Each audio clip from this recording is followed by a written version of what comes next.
چې دې ماشوم له م راغوستی وې اوس نور راسره څه ذریعه نشته چې ته له علاج وکړو مجبوراً تاله موږ رالو چې زموږ دا فریاد خلک ګوري چې زما دا زوی ته څه نه څه راجمع شي چې د ده علاج شي بس.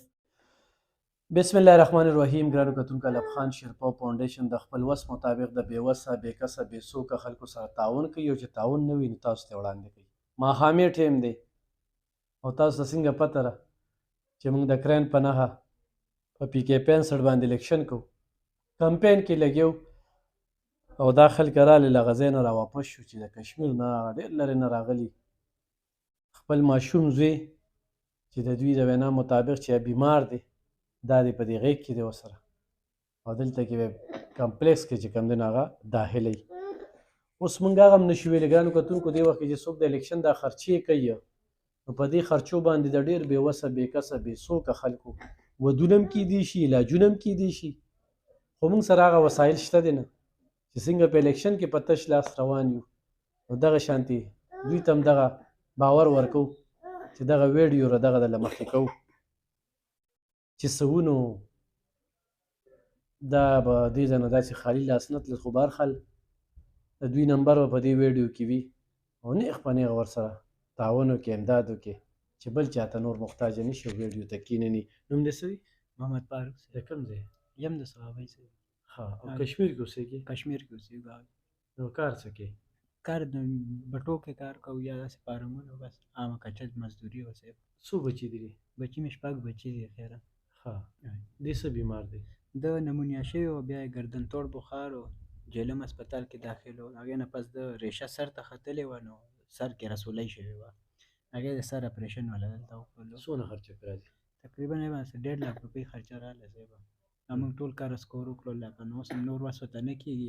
دې مغز بیا ډسچارج کړو خو سیټ نه ده لکه، نو بس موږ مجبوراً بیا. څه وایې تاسو؟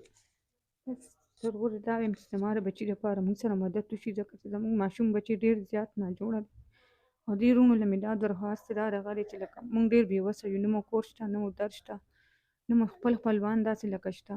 بس دې خپل پردیسیانو وروڼو هاخوا دېخوا وروڼو له م لکه دا درخواست دی چې دا ماشوم دې تاسو وینه ډېر زیات بیمار دی، نو اوس یې سینه هم خرابه ده او لکه موږ سره دونه پیسې نشته چې دې موږ اوس هسپتال له بوځو چې دله موږ علاج وکړو، او د خدای رسول دپاره دې موږ سره مدد وکړي چې زما دا بچي ښه شي. دا به په موږ ډېره غټه مهرباني چې زما دا بچي خدای پاک موږ له بیا یو پیره جولۍ کې راواچي، ځکه چې ډېر زیات وکړی دی.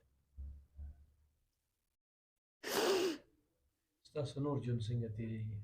د کار بس په بټۍ کې هم تېرېږي، کله بټۍ کې یو، کله په آرم کې یو، یو میاشت په آرم کې یو، بیا به نور ژوند هم په بټۍ کې چې بس زم لګیا یم خښتې وباسم، ماته خپه مې ده او بچي مې هم دواړه دي، یو د 12 کالو دی، یو د 14 کالو دی.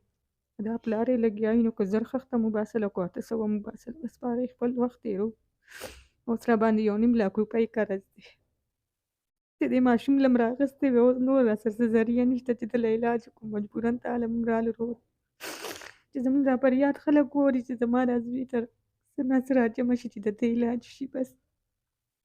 موبایل نمبر ووایې؟ 0315 611 6471 دا زموږ 0315 64 611 6471 دا زموږ د موبایل نمبر د کوم سره څوک مدد کول غواړي دې ماشوم دپاره په دې نمبر دې موږ سره رابطه وساتي. ګرانو کتونکو، چې زموږ څومره مینوال دي دغه ماشوم دی خپل بچي یې وګڼئ، او د دې نه پس پس تاسو چېرته ځئ؟ دا وګوره باقاعده په سر کې زخم هر څه چې کوم دی نو ښکاري، دې نه پس په چېرته ځئ؟ اوس په سرجي دی، موږ بیا میډیکل کمپلیکس ته بوځو، یا هغه هم ډسچارج کړو پیسو د لاسه، دی به اوس بیا بوځو، که څه دغه وشو نو موږ نو څه دغه به کوو که نه څه ذریعه هغې نه پس به علاج وشي، ده نو کشمیر ته به ځو بیا واپس. ګرانو کتونکو، د دوی دا ماشوم بیمار دی، د کشمیر نه په دې نیت را روان شوي چې هسپتال ته یې بوځو او الف خان شیرپا له هم لاړ شو. نو دلته کې رالل، موږ تاسو ته دوی دا ویډیو وړاندې کړه، ایخ په نیغ ورسره رابطه وکړې. 1.5 لک پې قرض دی، د ده علاج کول غواړي او علاج کې بیا اپریشن دی. ښکلې تنکۍ ماشوم دی، په بټۍ کې کار کوي، دې هم لګیا دي هم لګیا وي، بچي 6 دي، نو ضرور ورسره تعاون وکړئ او الله پاک دې دوی ته د خپل بچي روغ رمټ کړي او د دوی د کړاوونو ژوند دې الله پاک ختم کړي. یقینا ډېره زیاته ګراني ده او عوام در په در خورې په سر دي. د عوامو فکر چا سره نشته. علاجونه پرې نه دي. هسپتالونو کې وس دست چا نه کېږي او دوایانې ډېرې زیاتې ګرانې دي. دا هر څه زموږ په نظر کې دي. په دې به برملا آواز پورته کړی یم، بیا هم پرې پورته کوو. ګرانو کتونکو د دوی دپاره عرض کوم چې دوی سره تعاون وکړي. ډېره مننه، خوشحاله وباسئ.